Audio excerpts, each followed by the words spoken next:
ज़रा सोच करके देखिए कि आप कोई काम करें और उसका फल न मिले, आपको कैसा लगेगा। ठीक इसी प्रकार इस दुनिया का चाहे कोई भी माता पिता हो, अपने बच्चों का परवरिश सिर्फ इसलिए नहीं करता है ताकि उनका एक बेहतर भविष्य बन सके, बल्कि उनसे अपने बुढ़ापे का सहारा का उम्मीद भी कर लेता है। पर वही बच्चे जब जवानी के दहलीज पे कदम रखते हैं तो अपना फैसला खुद ही कर लेते हैं, जिसकी वजह से न जाने कितने लोगों की ज़िंदगियां तबाह हो जाती है। आज की भी कहानी में सेम कुछ ऐसी होता है। नमस्कार, आदाब, मैं हसमुद्दीन और आप देख रहे हैं सफ़र क्राइम तक।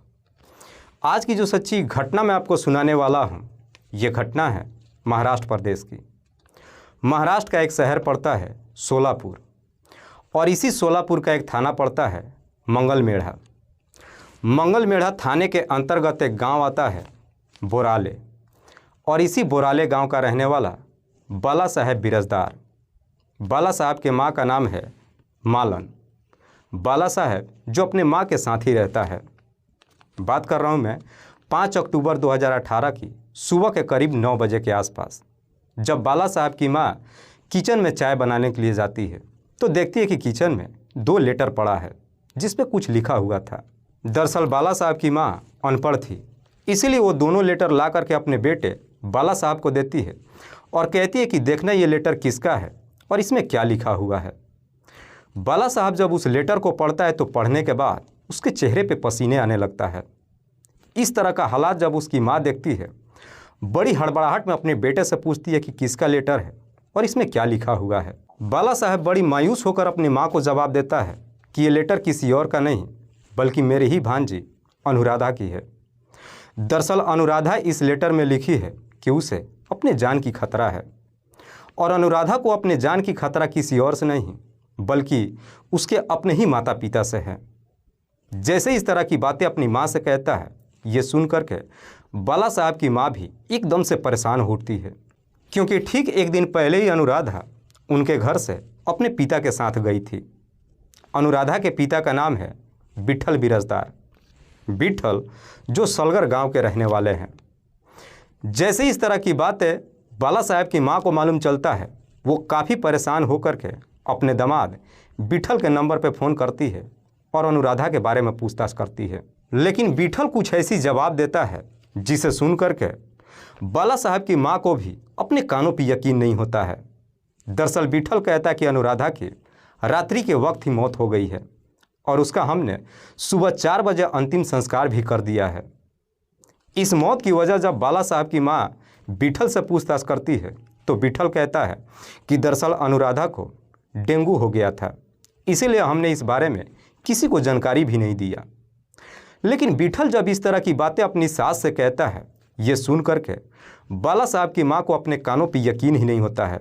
उसके बाद से मालन अपने बेटे को लेकर अपने दामाद के घर नहीं जाती है बल्कि नज़दीकी थाने में जाती है और अनुराधा का वो दोनों लेटर पुलिस को दे देती है और पुलिस वालों से कहती है कि साहब मुझे शक है कि शायद अनुराधा की मौत नहीं हुई है बल्कि उसकी हत्या की गई है। पुलिस भी जब अनुराधा की वो लेटर पढ़ती है, कुछ संदेह होता है, इसीलिए पुलिस मालन के ही तहरीर पर मुकदमा ही नहीं दर्ज करती है बल्कि अपनी टीम के साथ विठल के घर पे पहुंच जाती है। लेकिन पुलिस जब विठल के गांव में पहुंचती है तब जाकर के गांव के लोगों को भी मालूम चलता है कि दरअसल अनुराधा की मौत भी हो चुकी है और उसका अंतिम संस्कार भी कर दिया गया है, जिसे जानने के बाद हर कोई परेशान हो जाता है कि आखिरकार अनुराधा की मौत कैसे हुई। पुलिस जब विठल के साथ साथ आस पड़ोस के लोगों से भी पूछताछ करती है तो आस पड़ोस के लोग भी यही जवाब देते हैं कि हमें विठल ने सिर्फ यही बताया कि उसकी बेटी को डेंगू हो गया था जिसकी वजह से उसकी मौत हो गई। पुलिस उस घटनास्थल पर जाती है जहां पे अनुराधा का अंतिम संस्कार किया गया था। पुलिस जाकर के वहां से कुछ राख का सैंपल लेती है और फिर अपने टीम के साथ विठल के घर पे अनुराधा के कमरे में जाती है और उसके कमरे को बेहतर तरीके से तलाशी लेती है। इसलिए पुलिस को अनुराधा के कमरे से एक नशीली पदार्थ की शीशी मिल जाती है। पुलिस राख को और शीशी को लेकर के फोरेंसिक लैब में भेज देती है और फिर विठल को अपने कस्टडी में लेकर थाने में पहुंच जाती है और फिर विठल से उसकी बेटी अनुराधा की मौत के बारे में सख्ती से पूछताछ करती है। पुलिस जैसे ही अपना सख्ती दिखाना शुरू करती है, आखिरकार विठल अपनी सच्चाई कबूल कर लेता है। विठल कहता है कि साहब अनुराधा हमें इस जगह पे ला करके खड़ी कर दी थी जहाँ से हमें उसे मारने के अलावा और कोई दूसरा रास्ता नहीं था। लेकिन विठल जब इस हत्या की पूरी कहानी बताती है तो पुलिस भी कुछ देर तक विठल के तरफ देखते ही रह जाती है। विठल जो सलगर गांव का रहने वाला है, खेती किसानी तो करता ही है, साथ ही साथ हाई स्कूल में क्लर्क की नौकरी भी करता है। विठल जो अच्छा खासा पैसा ही नहीं कमाता है बल्कि उसके पास ढेरों सारी ज़मीन भी है। लेकिन उसकी बेटी अनुराधा जब 4 साल की होती है तभी विठल की पत्नी की मौत हो जाती है। उस वक्त विठल की 2 बेटियां होती है, जिसमें बड़ी बेटी अनुराधा और एक उससे 1 साल छोटी बहन। लेकिन 2 बच्चियों को रहते हुए जब उसकी पत्नी इस दुनिया को छोड़ के चली जाती है, उसके बाद से विठल अपनी दोनों बच्चियों को लेकर काफ़ी परेशान रहने लगता है। आखिरकार अपने रिश्तेदारों से बातचीत करने के बाद दूसरी शादी कर लेता है। विठल की दूसरी पत्नी का नाम है श्री देवी, जो उसी के इलाके के रहने वाली है। श्री देवी भी जब विठल से शादी कर अपने ससुराल में जाती है, विठल के दोनों बच्चियों को अपना लेती है, उन्हें काफ़ी लाड प्यार भी देती है। उसके बाद से विठल की पत्नी घर की जिम्मेदारी भी संभाल लेती है। इधर विठल अपनी खेती किसानी करने के लिए अपने घर में एक नौकर को रख लेता है, जिसका नाम है चिन्नप्पा बिरजदार। चिन्नप्पा जो कर्नाटक के सिंदगी का रहने वाला है। विठल का परिवार फिर से सही पटरी पे आ जाता है, समय बेहतर तरीके से गुजरने लगता है। पर जैसे ही 1 साल का और समय गुजरता है, श्री देवी भी एक बच्चे की मां बन जाती है। पर श्री देवी के जब अपना बच्चा आ जाता है, आखिरकार विठल के दोनों बच्चियों के साथ सौतेली माँ की तरह पेश आनी शुरू कर देती है। तब तक अनुराधा भी लगभग 5 साल की हो चुकी थी। अनुराधा को सगी माँ और सौतेली माँ में बेहतर तरीके से अंतर नजर आने लगता है। इधर विठल के घर में चिन्नप्पा जो नौकर का काम करता है, चिन्नप्पा का ही एक बेटा है शैलेश बिरजदार। शैलेश जिसकी उम्र है लगभग 7 साल के आसपास। शैलेश भी अक्सर अपने पिता से मिलने के लिए विठल के घर पे आते जाते रहता है। लेकिन शैलेश जब भी विठल के घर पे जाता है, मैक्सिमम अनुराधा से ही बातचीत करता है। अनुराधा भी शैलेश से सिर्फ इसलिए बातचीत करती है क्योंकि जब अपनी सौतेली माँ का व्यवहार को देखती है, अपनी सारी तकलीफें शैलेश के साथ ही शेयर करती है, जिसकी वजह से शैलेश और अनुराधा के बीच में गहरी दोस्ती हो जाती है। पर जैसे ही 1 साल का और समय गुजरता है, अनुराधा की छोटी बहन की मौत हो जाती है। अब विठल को समझ में आने लगता है कि शायद उसका परिवार खराब होने वाला है। इसीलिए विठल एक फैसला लेता है और अपनी बेटी अनुराधा को उसकी नानी और मामा के पास छोड़ आता है। उसके बाद से अनुराधा इसी बोराले गांव में अपनी नानी और मामा के साथ रहने लगती है और यहीं से अपनी पढ़ाई करने लगती है। अपने मामा के घर से ही 10वीं तक की पढ़ाई करती है। पर अनुराधा की जैसे ही पढ़ाई कंप्लीट हो जाती है, उसके बाद से विठल फिर से अपने ससुराल में जाता है और अपनी बेटी को लेकर अपने घर पे चला आता है। अनुराधा जो देखने में जितनी ही खूबसूरत, पढ़ने में उतनी ही तेज। उसके बाद से विठल अपनी बेटी का एक अच्छे स्कूल में दाखिला करा देता है। अनुराधा जब 12वीं के एग्ज़ाम देती है तो 12वीं में 99% लेकर के आती है। दरअसल अनुराधा डॉक्टर बनने का सपना देख लेती है। विठल भी अपनी बेटी को डॉक्टर बनते हुए देखना चाहता है। जैसे ही 12वीं का एग्ज़ाम देती है, उसके बाद से विठल अनुराधा को मेडिकल की पढ़ाई करने के लिए इसी कर्नाटक के सिंदगी मेडिकल कॉलेज में एडमिशन करा देता है। उसके बाद से अनुराधा सिंदगी मेडिकल कॉलेज चली जाती है और वहीं के हॉस्टल में रहकर अपनी पढ़ाई करने लगती है। लेकिन इस दरमियान अनुराधा और शैलेश के बीच में दोस्ती कभी ख़त्म नहीं होती है। इधर शैलेश भी अक्सर अनुराधा से मिलने के लिए हॉस्टल में जाने लगता है। जब भी उसे मौका मिलता है, अनुराधा को लेकर अपने घर पे भी जाता है। चूँकि अनुराधा उसके मालिक की बेटी होती है, इसीलिए शैलेश के घर परिवार वाले भी अनुराधा की बेहतर तरीके से देखभाल करते हैं, अच्छी खासी खातिरदारी भी करते हैं, जिसे देखकर अनुराधा भी बेहद खुश होती है। पर जैसे ही धीरे धीरे समय गुजरना शुरू होता है, अनुराधा और शैलेश के बीच की दोस्ती कब प्यार में बदल जाता है, दोनों को नहीं मालूम चलता है।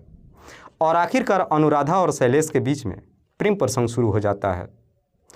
पर अनुराधा और शैलेश के बीच में जब प्रेम प्रसंग शुरू होता है, इस बात की जानकारी अनुराधा के माता पिता को नहीं मालूम चलता है। पर जैसे ही थोड़े दिन का और समय गुजरता है, अनुराधा और शैलेश एक साथ ज़िंदगी जीने का इरादा कर लेते हैं। पर तभी इस बात की जानकारी विठल को मालूम चल जाता है। विठल को जब मालूम चलता है कि उसकी बेटी का उसी के घर में नौकर का काम करने वाले बेटे के साथ में प्रेम प्रसंग चल रहा है, इस बात को बर्दाश्त ही नहीं कर पाता है। तुरंत ही अनुराधा के कॉलेज में जाता है और अपनी बेटी को लेकर घर पे चला आता है। साथ ही साथ अपने नौकर को घर से निकाल देता है और उसे धमकी देते हुए कहता है कि अपने बेटे को समझा देना कि मेरी बेटी को परेशान ना किया करे। इतना धमकी देने के बावजूद भी ना तो शैलेश पे और ना ही अनुराधा पे कोई असर पड़ता है, बल्कि दोनों को जब भी मौका मिलता है अक्सर दोनों फ़ोन के जरिए एक दूसरे से बातचीत कर लेते हैं। और उसके बाद से अनुराधा और शैलेश एक मौके का इंतज़ार करने लगते हैं। आखिरकार वो मौका भी मिल जाता है 1 अक्टूबर 2018 को, जब अनुराधा का अपने कॉलेज में एग्ज़ाम देना होता है। 1 अक्टूबर 2018 को अनुराधा जब अपने कॉलेज में एग्ज़ाम देने के लिए जाती है, उसके बाद से शैलेश के साथ फरार हो जाती है और फिर बीजापुर में जा कर के दोनों कोर्ट मैरिज कर लेते हैं। शादी के बाद से अनुराधा शैलेश के घर चली जाती है, लेकिन इस बात की जानकारी इधर अनुराधा के माता पिता को जब मालूम चलता है, दोनों गुस्सा के मारे आग बबूला हो उठते हैं। विठल को समझ में नहीं आता है कि आखिरकार वो करे तो करे क्या। आसपास में उसकी काफ़ी बदनामी भी होती है। इसीलिए विठल काफ़ी सोच विचार करके कदम उठाता है। 2 अक्टूबर को अनुराधा के ससुराल में जाता है और अपनी बेटी को समझाते हुए कहता है कि जब तुम दोनों ने शादी कर ही लिया है तो तुम मेरे साथ चलो। तुम दोनों का एक सही दिन तारीख रख करके रीति रिवाज के तहत शादी कर दी जाएगी। अनुराधा भी अपने पिता के बातों पर यकीन कर लेती है, लेकिन विठल जब वहाँ से अनुराधा को लेकर के निकलता है तो अपने घर पे नहीं आता है, बल्कि सीधे अपने ससुराल में जाता है और अनुराधा को उसकी नानी और मामा के हवाले कर देता है। साथ ही साथ अपने सास और साले से कहता है कि अनुराधा को समझाइए। विठल अपने घर चलाता है। इधर अनुराधा के नानी और उसके मामा उसको काफ़ी समझाने की कोशिश करते हैं, लेकिन अनुराधा अपने जिद से पीछे ही नहीं हटती है। लेकिन अब अनुराधा को यह भी डर सताने लगता है कि शायद कहीं उसके माता पिता उसके साथ कुछ गलत ना कर दे। इसीलिए अनुराधा जब अपने मामा के घर 2 दिन तक रहती है, इन 2 दिनों में 2 पेज का लेटर लिखती है। उस लेटर में अपनी पूरी कहानी ही नहीं लिखती है, बल्कि साथ ही साथ ये भी लिखती है कि उसके जान की खतरा है और उसे अपनी जान की खतरा किसी और से नहीं बल्कि उसके अपने ही माता पिता से है। 4 अक्टूबर को विठल फिर से अपने ससुराल में जाता है। अपने सास और साले से कहता है कि अनुराधा को अपने साथ लेकर जा रहा हूँ क्योंकि इसे कल अपना एग्ज़ाम देना है। 4 अक्टूबर को शाम के वक्त विठल अनुराधा को लेकर अपने घर पे आता है, लेकिन घर पे पहुंचने से पहले ही इधर विठल की पत्नी अनुराधा के लिए मौत का सारा इंतजाम कर चुकी थी। रात्रि के वक्त दोनों ही बैठ करके अनुराधा को काफ़ी समझाते हैं कि तुम शैलेश को छोड़ दो, लेकिन अनुराधा अपने माता पिता की बात नहीं मानती है। जब विठल को पूरा यकीन हो जाता है कि उसकी बेटी पीछे नहीं हटने वाली है, आखिरकार गुस्से में आकर विठल और उसकी पत्नी दोनों मिल करके अनुराधा को ज़बरदस्ती जहरीली पदार्थ पिला देते हैं, जिसकी वजह से रात्रि के करीब 3 बजे के आसपास अनुराधा की मौत हो जाती है। उसके बाद से विठल और उसकी पत्नी बिना किसी को कुछ बताए रात्रि के 4 बजे ही अनुराधा की डेड बॉडी को लेकर अपने ही खेत में जाते हैं और उसका अंतिम संस्कार कर देते हैं। सुबह में आस पड़ोस और गांव के लोगों से ये बता देते हैं कि अनुराधा को डेंगू हुआ था, जिसकी वजह से रात में उसकी मौत हो गई। वाकई में विठल जब ये पूरी कहानी पुलिस वालों को बताता है तो पुलिस विठल के तहरीर पर उसकी पत्नी श्रीदेवी को भी अपने कस्टडी में लेकर आती है। फिलहाल पुलिस ने इन दोनों आरोपियों को अपने कस्टडी में लेकर इन पे गंभीर धारा में मुकदमा दर्ज करके जेल भेज दिया है। दोस्तों, इस पूरी घटना के बारे में आप क्या सोचते हैं? आप अपनी राय हमें कमेंट बॉक्स में ज़रूर दीजिएगा।